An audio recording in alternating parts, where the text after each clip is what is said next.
बच्चों, पिछली कक्षा में हम लोग पाठ 5 हंसते हंसते जीना निबंध का अध्ययन किए थे। इसका बचा हुआ शेष भाग का अध्ययन अब करेंगे। आगे देखते हैं। यह है जीवन को हंसी खुशी से जीने का ढंग। कठिन परिस्थितियों में क्रोध में भरे और दुर्जन लोगों से भी हंसते मुस्कुराते निपटाने की कला। यही है जीवन की हंसी खुशी जीने का रंग तरीका। कोई भी मुश्किल परिस्थितियों में भी गुस्से से भरे और दुश्मनों लोगों से हंसते हुए मुस्कुराते हुए किसी भी समस्या को आसानी से हल किया जा सकता है। विचार करके देखें तो लगेगा कि अधिकतर पुरुष जिनसे संसार का कल्याण हुआ है, शुद्ध निर्विकार भाव से हंस सकने की क्षमता रखते थे। मतलब जो संसार में जो अधिकतर पुरुष जो संसार के कल्याण के लिए, भलाई के लिए जो कार्य किए हैं, वह हमेशा शुद्ध, बिना विकार के, बिना किसी दोष के हंसते हुए सब समस्याओं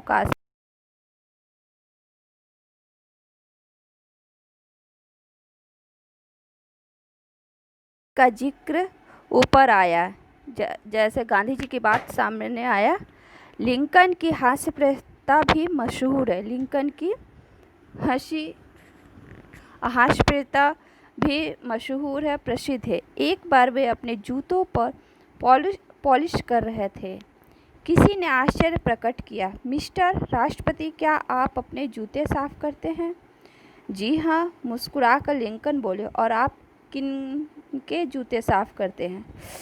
मतलब कोई व्यक्ति इतने बड़े राष्ट्रपति लिंकन से पूछा, क्या आप अपना जूता स्वयं साफ करते हैं? उसको बड़ा आश्चर्य लगा कि इतना बड़ा मतलब राष्ट्रपति, उसके तो कितने नौकर चाकर होंगे साफ करने के लिए, वो अपना जूता स्वयं साफ कर रहा है।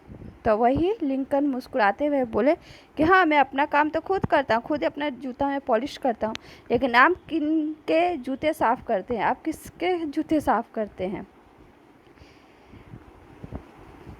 प्रेमचंद जिंदगी भर बीमार रहते हुए गरीब और अभाव से जूझते रहे, लेकिन कैसी उन्मुक्त और निश्चल हंसी हंसता था वह कलम का सिपाही। प्रेमचंद अपने जीवन में बीमारी और गरीबी और कमी से हमेशा लड़ते थे, लेकिन उन्मुक्त मीन्स क्या होता? आज़ाद और निश्चल हंसी हंसते, और वह अपने कलम के दम पे बहुत प्रसिद्ध हुए, दुनिया में, संसार में बहुत प्रसिद्ध हुए। वह अपने कलम के दम पे बहुत सारे उपन्यास, कविताएं, निबंध लिखे और कभी दुखी नहीं हुए अपने जीवन में।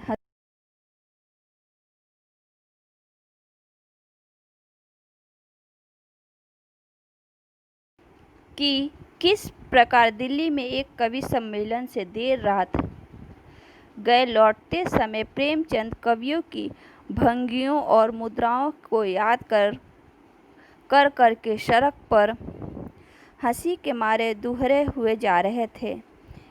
एक एक तुक्काड़ के नाज नखरे ले लेकर यह दुखी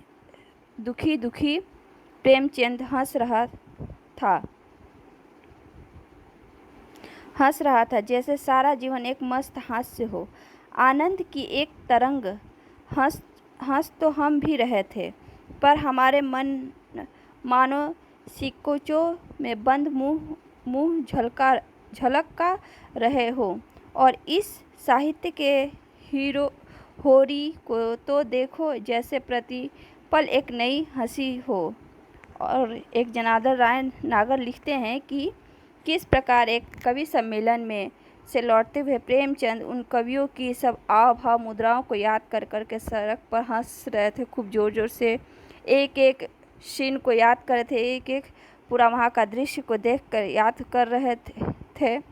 और प्रेमचंद हंस रहा था, और वो भी हंस रहा था, लेकिन उसके मन में संकोच था, मुंह बंद करके हल्का हल्का मुस्कुरा रहा था, और उसके पर हर पल हर एक नया हंसी उमड़ रहा था उसके अंदर। गांधी जी ने अहिंसा का मार्ग अपनाया।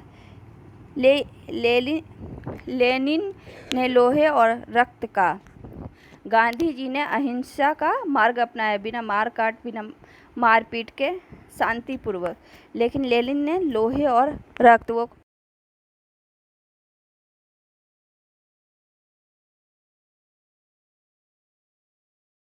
दिल में भी गरीब और संत्रस्त लोगों के लिए उत्कृष्ट सहानुभूति थी। लेकिन उसके मन में भी गरीब लोगों के लिए संत्रस्त मीन्स डरा हुआ लोगों के लिए उत्कृष्ट मीन्स तीव्र, उग्र, मतलब उग्र सहानुभूति, दया थी। उन्होंने करोड़ों लोगों को सामंतवाद से मुक्ति दिलाई। और इन्हीं लेनिन के बारे में गोर्की लिखता है कि मैंने लेनिन जैसे संक्रमण हंसी किसी और की नहीं देखी। लेकिन गोर्की लिखता है कि लेनिन जैसे विष फैलाने वाले हंसी किसी मैंने आज तक नहीं देखी।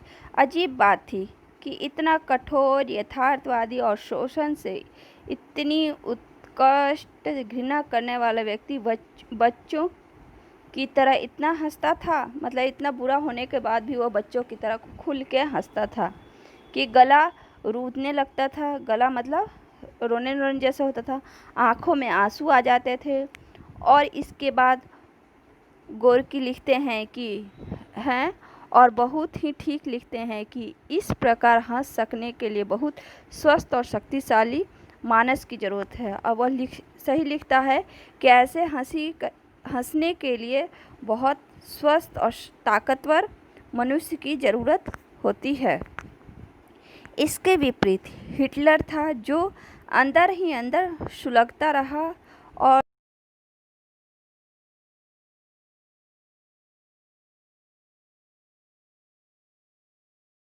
उल्टा हिटलर था जो अंदर ही अंदर गुस्से और क्रोध उसके अंदर सुलगता रहता था। आग की ज्वाला फटते रहती थी, जिसने पूरे दुनिया में आग फैला दी, अपना क्रोध की लहर पूरा फैला दी। और नेपोलियन भी घुन्ने स्वभाव का और अंतर्मुखी प्रवृत्ति का था।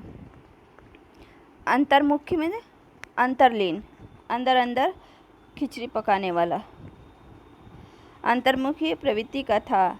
अंतर्मुखी उसने भी अपनी महत्वाकांक्षा की पूर्ति के लिए, अपनी इच्छा की पूर्ति के लिए यूरोप के लोगों की जान सासत में कर दी। अपनी इच्छा की पूर्ति करने के लिए यूरोप के लोगों की जान खतरे में कर दी। उसके खुलकर बेचारे लोग सांस नहीं ले सकते थे।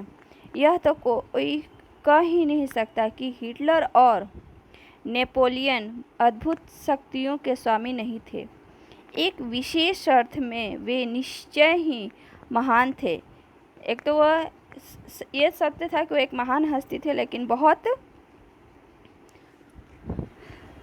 क्रोध, अपने डंडे के बल पे, अपने तानाशाही के बल पे लोगों के जीवन को मुश्किल में डाल देते थे।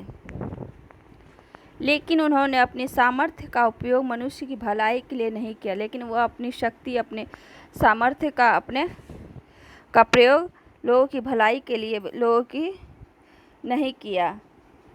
और शायद इसका कारण यह भी था कि वे जिंदा दिली कम थे, और वह इसी के कारण यह शायद इसका यह कारण भी था कि वे जिंदा दिल नहीं थे। और इसका यही मेन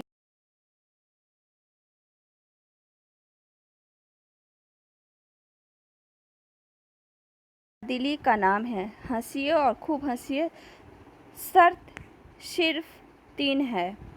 हंसी मुखौटा न हो, हंसी कभी बनावटी न हो, दुश्मनी के मुंह पर पड़ा झूठा नकाब न हो, दुश्मन के मुंह पर पड़ा हुआ एक नकाब की तरह न हो। हंसी ऐसी न हो कि दूसरा सुनकर रोए। आपकी हंसी ऐसा ना हो कि दूसरा दुखी हो और रोए और साथ आपके ना हंस सके। हंसी जिंदगी से पलायन, हंसी जिंदगी से भाग ना जाए, असलियत से दूर भागने का नाम ना हो, और असलियत सत्य के से दूर भागने का नाम ना हो आपकी हंसी।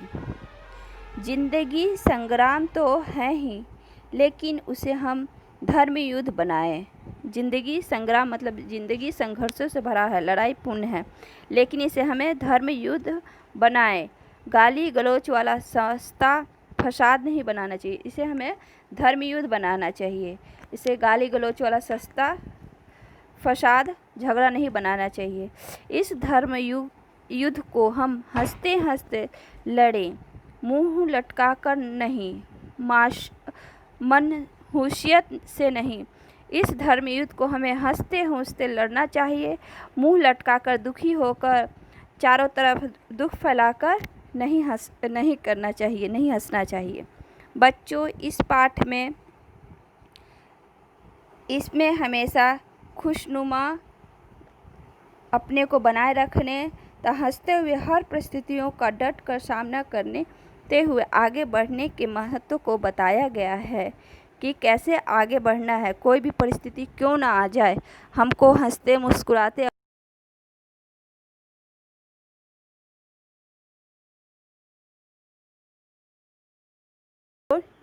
हंसी नहीं हंसना चाहिए।